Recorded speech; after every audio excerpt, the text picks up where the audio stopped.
ओम शांति। 18/9/2023 की प्रातः मूल्य। बाप दादा मधुबन। मीठे बच्चे, बाप की आस है बच्चे पूरा नष्टो मोहा बने।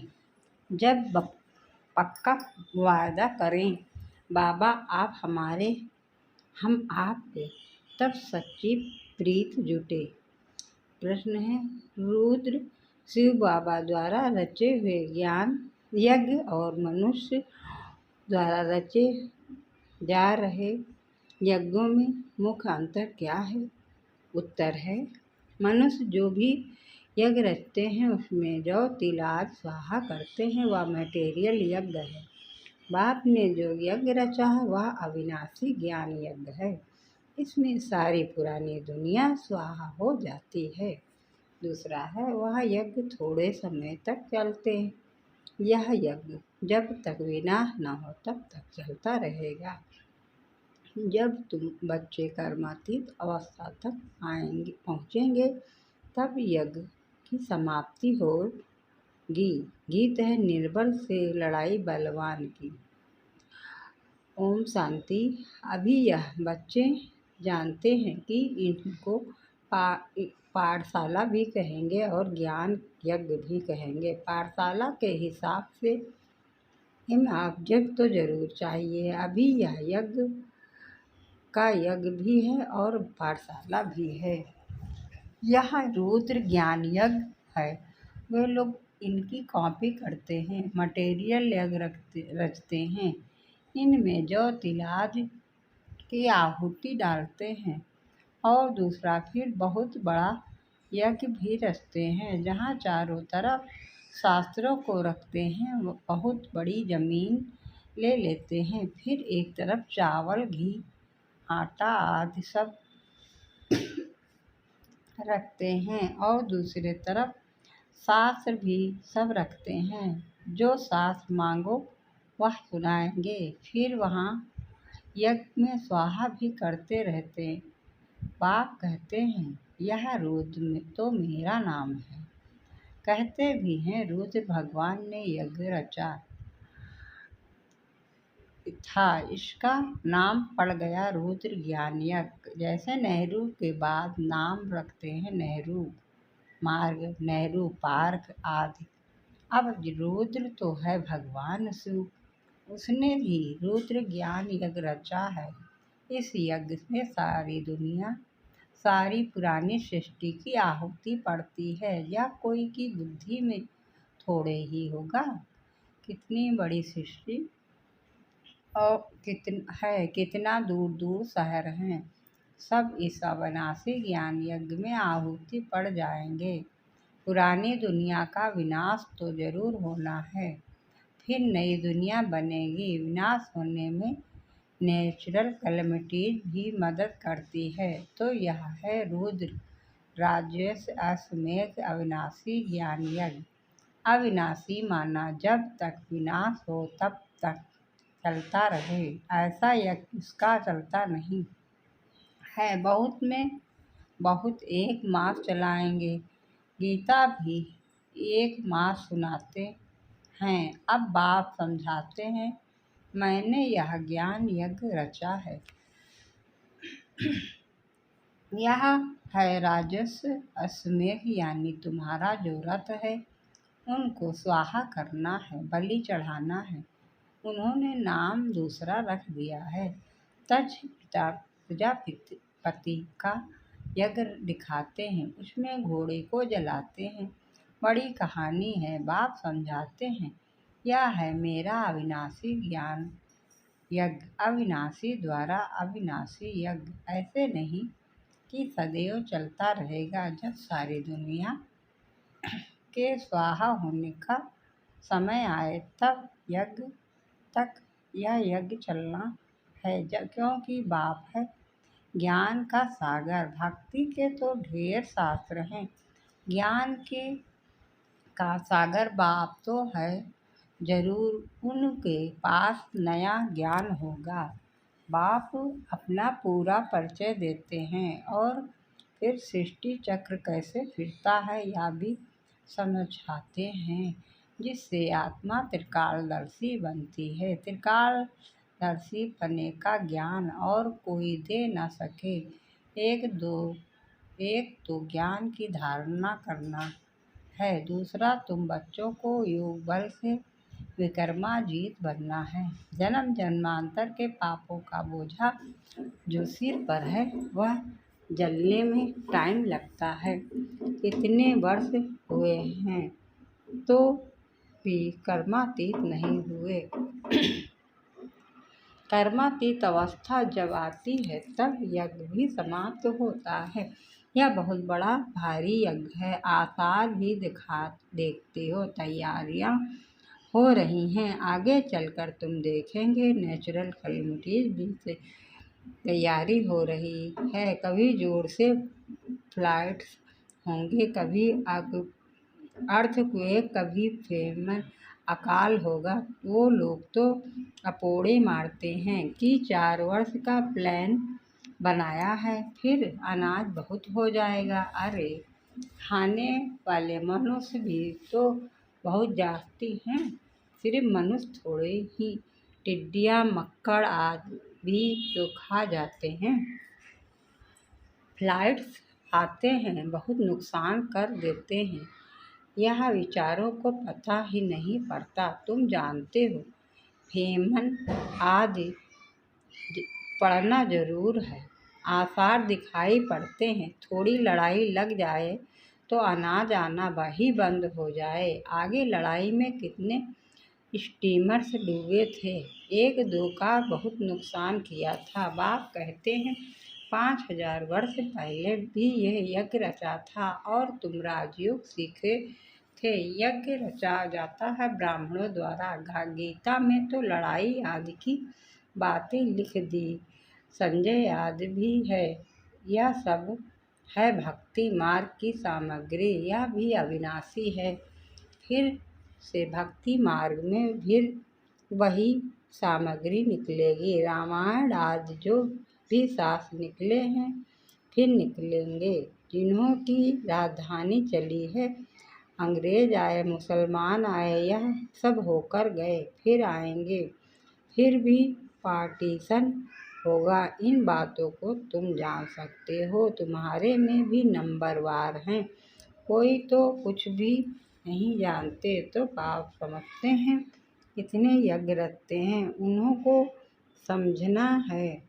वास्तव में अश्वमेध अविनाशी रुद्र ज्ञान यज्ञ तो जो शिव भगवान श्री कृष्ण ने नहीं रचा, शिव भगवान ने ही रचा था, श्री कृष्ण ने नहीं रचा था।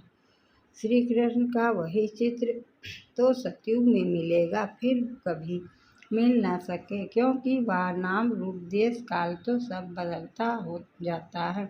ऐसे तो हो नहीं सकता कि श्री कृष्ण आकर अपने को पतित पावन कहलाए। पतित पावन एक ही परमात्मा है। ऐसे नहीं कि तुम कहेंगे पहले से ही क्यों नहीं रूप दिखाया। नहीं, ऐसे थोड़े ही कि हम सब पहले से ही बता देंगे। तुम कहेंगे पहले से यह ज्ञान क्यों नहीं देते थे, एक ही रोज में क्यों नहीं ज्ञान देते। परंतु नहीं, ये तो ज्ञान सागर है, सो जरूर आहिस्ते आहिस्ते सुनाते रहेंगे। ऐसे थोड़ो ही कि सब एक ही टाइम पढ़ लेंगे। नंबरवार पढ़ेंगे और पढ़ाई में टाइम लगता है। इसका नाम ही है अविनाशी रुद्र ज्ञान यज्ञ। अब यह तो कहाँ भी लिखा हुआ नहीं है, शास्त्रों में निमित्त मात्र सिर्फ अक्षर है। भारत का प्राचीन सहज राजयोग। अच्छा, प्राचीन कब? शुरुआत में तो जरूर इस अविनाशी ज्ञान यज्ञ से ही स्वर्ग बनाया होगा। बाप कहते हैं मैं आता हूँ कल्प संगम युगे। उन्होंने भूल कर दी है, टाइम भी बदल दिया है। फिर सतयुग की आयु लाखों वर्ष लिख दी है, गपोड़े लगा दिए हैं। यह तो है 4 भाग। स्वास्तिका में भी 4 हिस्से कर देते हैं, ज्ञान और भक्ति। आधा कल्प ज्ञान दिन आधा कल्प भक्ति रात, ज्ञान की प्रालब्ध मक्खन मिलता है। भक्ति की प्रालब्ध छाछ मिलती है, गिरते गिरते एकदम खत्म हो जाते हैं। नई दुनिया को भी पुरानी जरूर बनना है, कलाएं कम होती जाती हैं, इसलिए अब इनको भ्रष्टाचारी विशेष कहा जाता है। आसुरी दुनिया है ना, तुम जानते हो। इस भक्ति आदि करने से कभी भगवान नहीं मिल सकता। कब भक्ति तो करते ही आए हैं, बंद होती नहीं। अगर भगवान मिल जाए तो भक्ति बंद हो जाए ना। आधा कल्प भक्ति को चलना है। यह सब बातें मनुष्यों को समझानी पड़ती हैं। दुनिया नई कैसे बनती है, इसका चित्रों से साक्षात्कार कराना है। पुरानी दुनिया खत्म हो फिर नई स्थापन होती है। अब एग्जीबिशन प्रदर्शनी आदि की किसी बड़े से ओपनिंग करानी होती है, मदद तो लेनी पड़ती है ना। उनको फिर थैंक दी जाती है, बधाई देने के लिए ताड़ दी जाती है। कितने बड़े बड़े टाइटल अपने ऊपर रखवा दिए हैं। श्री श्री का टाइटल भी रख लिया है। श्री श्री बाप समझाते हैं, भ्रष्टाचारी दुनिया थी, अब भ्रष्टाचारी है। फिर बाप भ्रष्टाचारी बनाने आए हैं। वह फिर पहले से ही अपने ऊपर श्री नाम रख देते हैं। वास्तव में श्री लक्ष्मी श्री नारायण सतयुग में ही कहा जाता है। राजाओं को श्री का टाइटल कभी नहीं देते थे, उनको फिर हिज हाइनेस कहते हैं। सबसे बड़े हिज होलीनेस लक्ष्मी नारायण की राजाएं भी पूजा करते हैं, क्योंकि वह पवित्र हैं, खुद पतित हैं। पावन राजाओं को हिज होलीनेस कहा जाता है। अभी तो हिज हाइनेस के बदले बहुत टाइटल सबको देते हैं। श्री श्री कहते रहते हैं। अभी बेहद का बाप तुमको श्री बना रहे हैं। नई दुनिया कैसे स्थापन होती है, चित्रों पर समझा सकते हैं। हम भ्रष्टाचारी से शिष्टाचारी बनाने की सेवा करते हैं। आप ओपनिंग करो, उन्हें समझाना चाहिए कि सेकंड में जीवन मुक्ति गाया हुआ है ना। समझाने वाला बड़ा एक्टिव होना चाहिए, फुर्त होना चाहिए। मिलिट्री वाले कितने टिप टाप रहते हैं। तुम बच्चों का नाम कितना बड़ा है, शिव शक्ति सेना। यह ज्ञान मिलता ही है आबलाओं अहिल्याओं को। यहाँ की बातें ही वंडरफुल हैं। ऊँचते ऊँच भगवान और पढ़ाते देखो किन्हों को हैं, अहिल्याओं कुब्जाओं को। भगवानुवाच उन्हों को राजयोग सिखलाता हूँ। ड्रामा में ऐसी नोंद है, परंतु अपने को सब पाप आत्माएं थोड़े ही समझते थोड़े ही हैं। बाप कहते हैं या अंतिम जन्म पवित्र बनेंगे तो एक सेकंड में जीवन मुक्ति पा सकते हो। आते तो बहुत हैं, आश्चर्य सुनंती कथंती। बाबा का बनवंती फिर भागीरंती और भागंती हो जाते हैं। यह शुरू से लेकर होता रहता है। सुबह को कहेंगे हमको पक्का निश्चय है, शाम को कहेंगे मुझे संशय है, मैं जाता हूँ, मैं चल नहीं सकता, मंजिल ऊंची है, मैं छुट्टी लेता हूँ।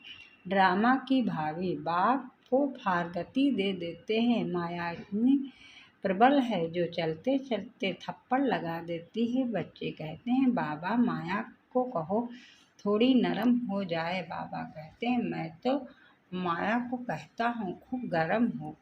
बाप कहते हैं खबरदार रहना, ऐसे नहीं कि माया थप्पड़ मार दे और तुम फंस पड़ो।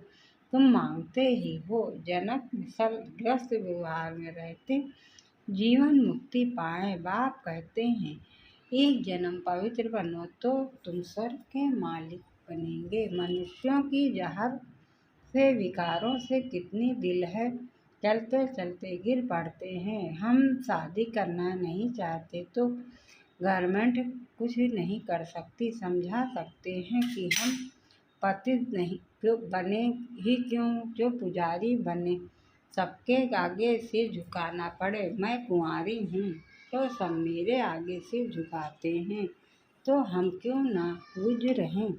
बेहद का बाप कहते हैं कि पवित्र पूज बनो। एक ही राजयोग का इम्तहान है, कितने चढ़ते और गिरते हैं। हर एक अपना अपना पार्ट बजाता है, रिजल्ट फिर भी वही रहेगी जो कल पहले हुई होगी।